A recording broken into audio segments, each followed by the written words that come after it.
Oh, I enjoyed it a lot. Also because the taxi car I was driving yesterday and that I will drive today, it's a real racing machine. It's the real deal. It's not like a compromise where, you know, it's in more or less the same shape, but the engine is not the same, or the suspensions are different. No, this is a real race car, and it's a very enjoyable machine.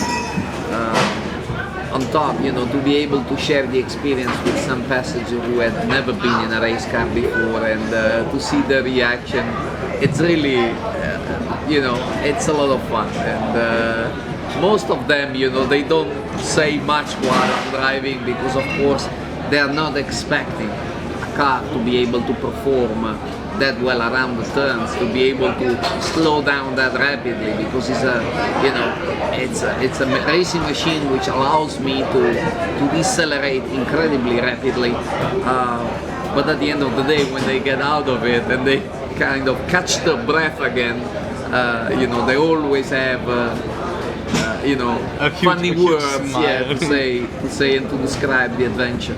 Yeah, I was in that position as well, and your colleagues that also did the taxi drives, they said that they don't always push 100% with the passengers alongside.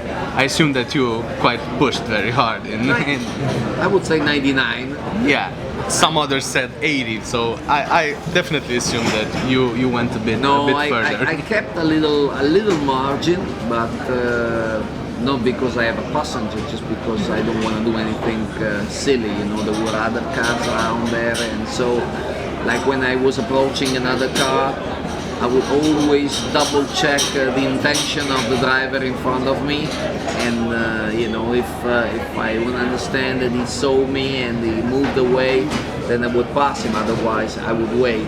This is something that in a race you don't do. You just go for it, and sometimes, you know, you have a crash because of that. So in GT racing, you do have sometimes these big differences between the speeds. We just wanted to avoid, you know, this type of moments. But as far as pushing around the turns, I was very much close to the limit of the car.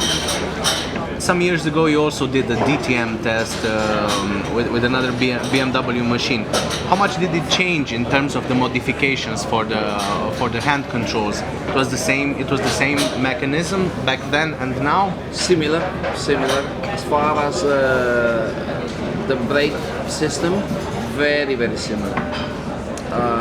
What I have in the car right now is the same equipment we have developed in WTCC when I was driving with BMW Team Italy, which is a sort of a second shoe, able to trap my prosthetical foot there all the time, and with a belt we just tie the foot so the foot doesn't go anywhere, and with the pressure of my hip I can produce, you know, the pressure it takes to slow the car down.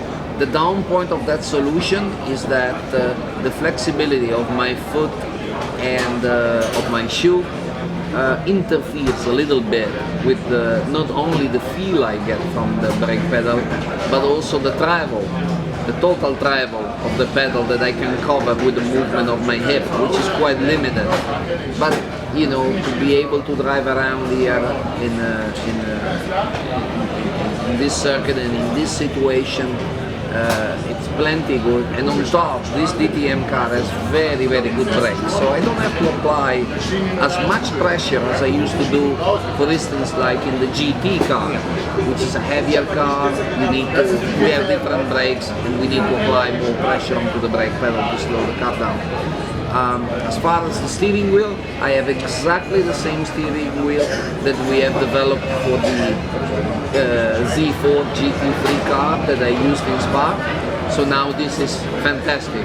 Everything is just perfect. I have a big ring for the throttle that I mainly use with my left hand, and then I have a double blipper for shifting, where if I pull with my finger I upshift, if I push with my tongue I downshift, and then a third little blipper for the clutch mechanism that I use just to start.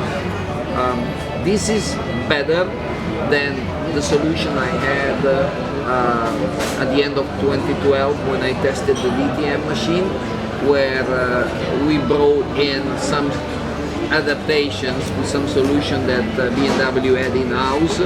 Like for instance, they had a big steering wheel with a big flipper that was used, that served originally as a clutch mechanism for the driver. We just mounted a big aluminium piece to be used like a paddle in different position of my hand. But the down point of that was that whenever I was turning, it was very difficult for me to reach the throttle correctly. So it was a little bit of a compromise. What I have these days is way more comfortable. It's the business, it's the cat's meow. It's the best I can get. And coming back to Spa, how was your experience back in Spa, in racing terms and in filming terms as well, because the film is going to be anytime soon launched. How was it for you? As far as the film, we didn't have much to say. We were just doing our job, and somebody, like a ghost, was always following us and shoot a lot of stuff only to end up putting together an hour of this movie, which is very intense, very emotional, and the only, I would say, down point of the whole thing is that I am the main subject of it. So you felt like your colleagues were a bit put in the shade? No, not at all. I mean, at the end of the day, the entire project was built around my presence, because I am the disabled athlete, I am the disabled driver, and for sure both Timo and Bruno not only let's say agree to help me to accomplish that mission, but they were proud to do that. Along the way, we formed a very strong team, because I think to their surprise also, they realized that my contribution was going to be much better than they originally thought. Probably they thought not only they had to drive much longer than me into the race because I was going to get tired, but they probably thought that they had also to overcome the time that I would lose whenever I was driving the car.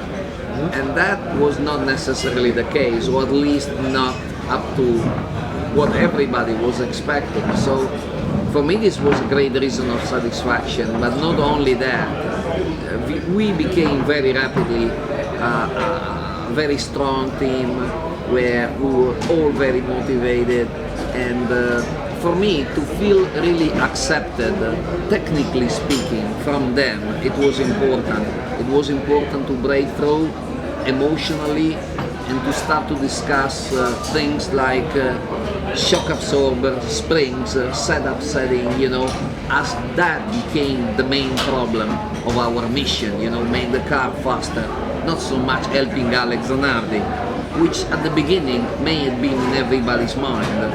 So when the race started, of course, the team was already set into that mode, but everybody watching was still thinking, all right, well, we'll see, but we don't think Alex Zanardi is going to go very long. This is something that BMW is doing, as a efficient or productive marketing plan, But very rapidly, they soon realized that it was exactly the opposite. So we rapidly got a lot of enthusiasm from journalists present there, from people, from insiders, from race fans, and it was a real pity we weren't able to finish the race.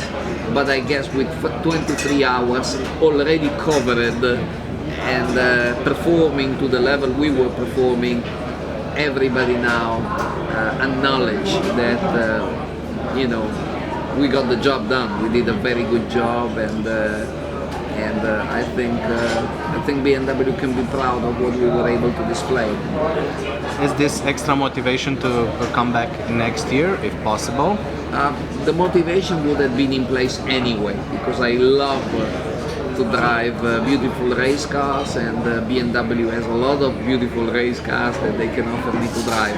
But of course, with what happened in Spa, the motivation is even greater. I get every week, I get a couple of messages either from Bruno or Timo, hey Alex, when do we do this again, you know? So for me this is important, very important. And again, I discovered in Timo and Bruno not only two fantastic drivers, because that's what they are, top class, but they're also two great individuals, you know. And we became close friends, so yeah, it would be fantastic to repeat it. Thank you very much. My pleasure. We won't take it any longer. We wanted to go through the single seaters as well, but yeah, unfortunately, it's gonna be for another time. Can you please